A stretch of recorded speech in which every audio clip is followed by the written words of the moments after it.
So, hi guys! Welcome back to my YouTube channel. Again, this is Christine Salazar, your sales consultant here in Peak Motors, Abad Santos, Manila branch. And for today's video guys, i-share ko nga po pala sa inyo kung ano-ano ba yung mga nabago dito sa ating 2025 Montero Black Series 4x2 Automatic.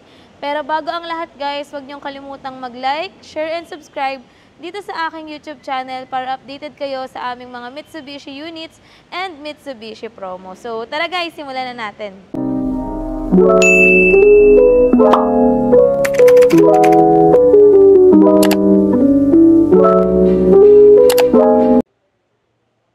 So by the way guys, marami nga pala kaming available units na Montero dito sa aming dealership. And at the end of this video, i-share ko na rin pala sa inyo kung ano-ano yung mga promo natin for the Montero, for the 2025 Montero. Though, alam ko guys, medyo late na to, pero still, para magkaroon pa din kayo ng price reference or promo reference para sa ating mga units. So, ito nga pala yung ating Montero GLS Automatic na Jet Black Mica. And dito naman sa kabilang side, we have here the 2025 Montero Black Series 4x2 Automatic. So, yung 4x4 natin guys, Black Series na rin ang tawag sa kanya. So, last but not the least is the 2025 Montero GLX Manual Transmission. So, medyo dark colors yung mga available na for viewing dito sa aming stockyard. And kung makikita nyo doon guys, meron ding 2025 Montero na Blade Silver Metallic. So, ayun guys, simulan na natin yung pag-vlog nitong ating 2025 Montero Black Series. Overdue na yung video na to, pero still sana panoorin nyo. And para sa mga gusto mag-avail, message na lang ako sa mga contact numbers na indicated dito sa screen. So, let's go! So, para sa mga clients na nanonood na ng mga videos namin and talagang mga nakasubaybay, we all know na ang ating 2025 Montero is the refresh or facelifted na Montero variant. So, wala pa po tayong all-new Montero. And we have here the 2025, again, Montero Black Series. So, simulan natin guys ito sa kanyang front grille. By the way, yung color pala na pinapresent natin is the graphite gray metallic, which is before available lamang sa ating 4x4 variants. So guys, simulan natin dito sa ating front grille. As you can see, color black na rin siya. Color black siya and meron tayo ditong mga sensors. Dito naman sa ating radiator grills, kung compared sa previous model, mas lumaki yung kanyang design. Ayan. Tapos guys, yung ating front garnish, nagbago rin. May minimal changes dito sa design ng ating front garnish. And when it comes naman sa ating mga ilaw, still meron pa rin tayong LED headlights with DRL. And naka-LED fog lights na rin tayo dyan guys. Still meron tayo dito guys na mga sensor. So guys, papakita ko sa inyo yung ilaw ng ating Montero. Ayan.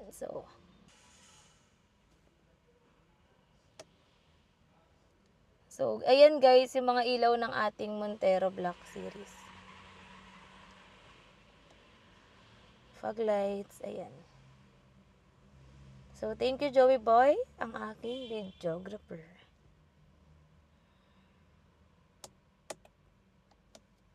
Ito yung side profile ng ating Montero. And as you can see guys, yung ating mags is naka 18-inch black alloy rims pa rin siya. Ayan. So bago na yung design niya, I hope nakakita nyo or na-appreciate nyo ang kanyang bagong design. So still meron pa din naman tayong stepboard. Then pagdating sa ating side mirror, color black na rin siya with integrated turn signal light. Ayan. Pati yung ating mga door handles is naka-color black pa rin. So, napakaganda nitong ating 2025 Montero Black Series na graphite gray metallic. So, madami na tayong nareleasan ng gantong unit, guys. Ayan. So, tignan natin kung ano namang meron sa loob ng ating unit.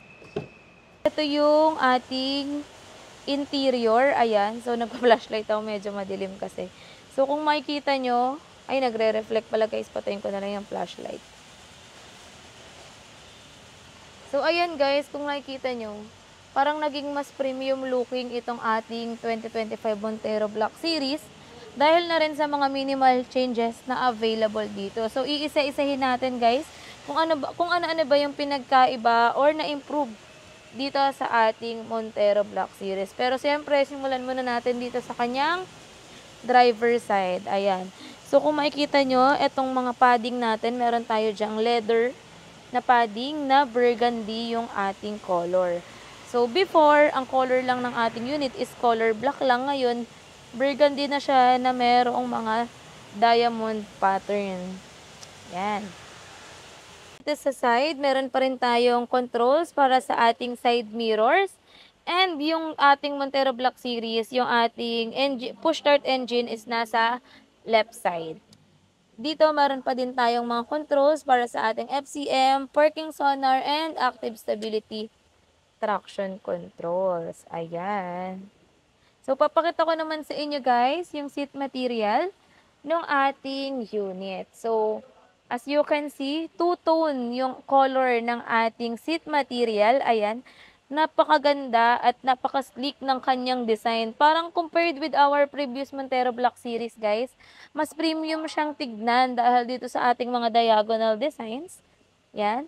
Tsaka parang mas malambot siya, guys. So, let me know your thoughts sa mga bagong owner ng ating 2025 Montero Black Series or doon sa mga meron ng 2024 Montero Black Series and na-feel itong bagong 2025. Let me know in the comment section below, guys.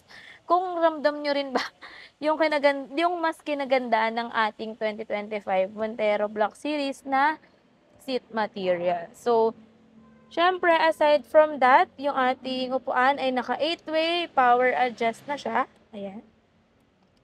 So, ang kinaganda dito, guys, passenger and driver side, yung naka 8-way power adjust. Ayan. So, by the way, yung ating Montero Black Series is meron siyang side curtain airbag. So, tara guys, pasok tayo sa loob. So, hello guys! Ayan, nandito na tayo ngayon sa loob ng ating 2025 Montero Black Series and titignan natin kung ano bang pinagkaiba niya or pinagbago niya compared with our 2024 Montero Black Series or doon sa ating previous variant. So, eto guys, kung makikita nyo, yung ating steering wheel, iba na yung kanyang design. So, same siya with our Triton and X-Force. And on the other side, yung controls para sa ating instrument cluster. Sa kabilang side naman, para sa ating adaptive cruise control. And still, meron pa rin tayong button dito para sa hands-free function natin. So, isa pa sa pinagbago ng ating 2025 Montero Black Series is yung kanyang meter cluster, guys. So, ayan na yung itsura ng ating meter cluster. Digital pa rin naman siya before, pero still, parang compared para sa akin, mas maganda na ngayon yung kanyang setup. Ayan. Kung makikita nyo, guys. Mas nagagandahan na ako sa kanya compared with 2024 Montero Black Series. Tapos, isa pa sa nakakatuwa dito sa ating Montero Black Series, black na yung kanyang interior. So, kung makikita nyo, parang sobrang dilim, diba? Pero hindi, guys. Alam nyo ba na parang kaya mas naging premium looking yung ating Montero Black Series dahil sa kanyang black na ceiling. Para sa akin lang naman yun, guys, ha. Pero depende pa rin yan sa preference ng ating client. So, kung talagang may budget ka and pinaghandaan mo talaga yung pagbili ng sasakyan, so go for the top of the line variant. So yung Montero Black Series natin, guys, is the top of the line para sa ating 4x2 variant. So, going back, ayan guys, yung ating multimedia system is, yung ating head unit is same pa din naman with our previous model. So, pwede pa rin tayong mag FM, AM, yan, may built-in navigation na rin siya. Tapos, meron pa din siyang, guys, 360 camera. So, equipped pa din naman siya ng Apple CarPlay with Android Auto. Ang downside lang, hindi pa rin siya wireless. Kailangan pa rin natin mag-connect ng data cable. So, ayan. Ayan. So, ito yung hazard natin, guys. And yung ating controls para sa ating tailgate. Wait lang. Pero guys, by the way, when it comes naman sa dashboard, wala naman siyang pinagbago. Mamaya papakita ko sa inyo yung mas kita na side ng ating dashboard. So, going back, when it comes sa air conditioning system natin, naka-dual zone auto climate control yung ating 2025 Montero Black Series with Nano EX technology. Ayan. So, still, 8-speed automatic pa rin guys yung ating Montero Black Series. Naka-electronic parking brake with brake auto hold pa rin tayo dito. So, lahat ng automatic variant naka-electronic parking brake with brake auto hold. Ayan. So, ito yung closer look pala guys ng ating seat material. Ayan. So, mas maganda pala kung umaga natin siya na videohan, no? Kasi mas mafe-feel or mas makikita nyo yung ganda ng unit nito. Kahit yung mga sidings niya, ayan, naka-burgundy color. So, hopefully, mabigyan ng justice ng camera na ginagamit ko yung ating video for today. So, by the way, check din muna natin kung dito sa vanity niya, meron pa rin siyang lights. Ayan, meron pa din. Kaso guys, bulb type pa rin tayo dito sa mga dome light niya. Sa kabilang side, yan, meron din siya ang ilaw. And kapag madilim, hindi mo na halos makita yung yung lagay natin ng sunglass. Ayan. Meron pa rin tayong sunglass holder. So tara guys, tignan naman natin kung anong meron sa second row or kung ano bang nabago sa second row or kung meron ba talagang nabago sa ating second row. So, tara! Guys, kung kailangan na tayo ng suporta, dito naman tayo sa second row ng ating 2025 Montero Black Series. Ayan guys, mas na-appreciate nyo ba yung color ngayong may flashlight na ni Mr. Joey Boy Palaboy? Ito ang ating unit. Napakaganda talaga ng color na burgundy. Talagang bumagay siya dito sa ating unit. So, by the way guys, dito sa second row, meron pa din tayo ditong 12, sorry ba di nakikita. Meron pa rin tayo dito na 150 watts na sakit. Guys, meron pa din tayo ditong USB port. Ayan. Unfortunately, wala pa siyang Type-C. So, hopefully magkaroon. Yun yung hinahanap ko na upgrades dito eh. So, ito nga pala yung ceiling niya. Again, color black. Ayan. Tapos guys, by the way, yung sinasabi ko sa inyo kanina, ito yung itsura ng ating dashboard when it comes dito. Ay, kapag tinignan natin sa second row, ayan. Ayan siya guys. So, I hope na-appreciate nyong lahat yung ating video. Medyo mainit dito and medyo madilim na rin kasi. So, dito naman tayo sa rear guys. Isa sa pinakamaganda dito sa ating Black Series. The way equipped na nga pala siya ng automatic tailgate. So, if ever, tulad sa mga parking or sa mga mall, di ba kapag nagpupunta tayo, kailangan bubuksan pa natin yung likod ng ating sasakyan. So, eto guys, binuksan na kagad siya ni Joey. Di pa ako tapos. So, nandoon siya sa loob. Nag-e-explain pa lang ako pero binuksan niya na. Ang galing. So, Joey, can you please? Yan. So, pababa natin sa kanya. Ayan. So, aside from, kick function niya, guys, yan, pwede nyo rin siyang i-open kapag nandun kayo sa loob. So, yung pinakita ko sa inyong button kanina. So, yung ating 2025 Montero Black Series is equipped ng spoiler. So, para sa mga lower variant natin na GLX and GLS, nagbibigay tayo ng exclusive freebies na spoiler. So, depende yan kung anong color yung gusto nyo. Shark fin antenna. Color black na din. Ayan. Naka-LED tail lamps na rin tayo. Still, ganun pa din naman yung kanyang design. Walang pinagbago and meron pa rin naman siyang backup sensor. So, by the way, medyo not sure kung napapansin ng iba, pero iba na rin kasi yung design ng ating rear bumper. Ayan. So, kung makikita nyo itong mga bilog na yan, guys, sensor yan para sa ating backup sensor. So, when it comes naman, guys, sa mga safety features nitong ating unit, ililist ko dito sa screen kung ano-ano ba yung mga safety features nitong ating 2025 Montero Black Series. And yun nga, ang purpose lang naman natin for this video is mapakita ko sa inyo kung ano ba yung na-update or nabago dito sa ating 2025 Montero Black Series. Since medyo madami na nga rin yung nagtatanong sa atin or nagre-request ng video na to. So, ngayon guys, pag-usapan naman natin kung magkano naman yung naging presyo para sa mga minimal upgrades nitong ating 2025 Montero Black Series. So by the way guys, when it comes naman sa SRP, i-share ko na sa iyo kung magkano ba ang SRP nitong ating 2025 Montero Black Series. It retails for 2,162,000 and meron tayong cash discount na 65,000. And aside from that guys, syempre hindi mawawala yung offer natin when it comes to in-house financing.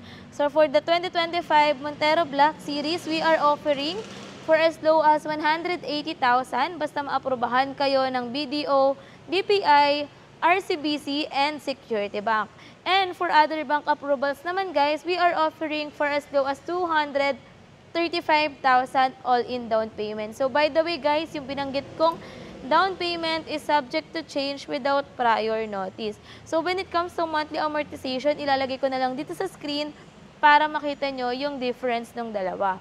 Pero if residing kayo outside Metro Manila, meron po tayong minimal bank out-of-town charge na one-time payment lang na i-add sa ating down payment.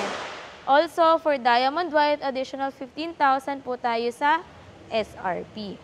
So guys, when it comes naman sa mga exclusive freebies para sa ating 2025 Montero Black Series, syempre magbibigay tayo dyan ng slim fender flare, deep dish matting, Bosch Europa horn, Rally Art skid plate, full HD dashcam, rain visor, umbrella, car cover, car care kit, at marami pang iba guys. So para sa kompletong listahan ng mga exclusive natin for this unit, i-message nyo lang ako sa aking Facebook account, Christine Salazar Olimba, or i-Viber nyo na rin ako guys, 0933-561-5981, or pwede nyo rin akong tawagan dyan guys. So Viber, Boteam, and WhatsApp, pwede na yan. So by the way, share ko na rin pala sa inyo yung promo nitong ating 2025 other Montero variants tulad nitong ating 2025 Montero GLS Automatic. So yung bag ko nakalapag sa sahig.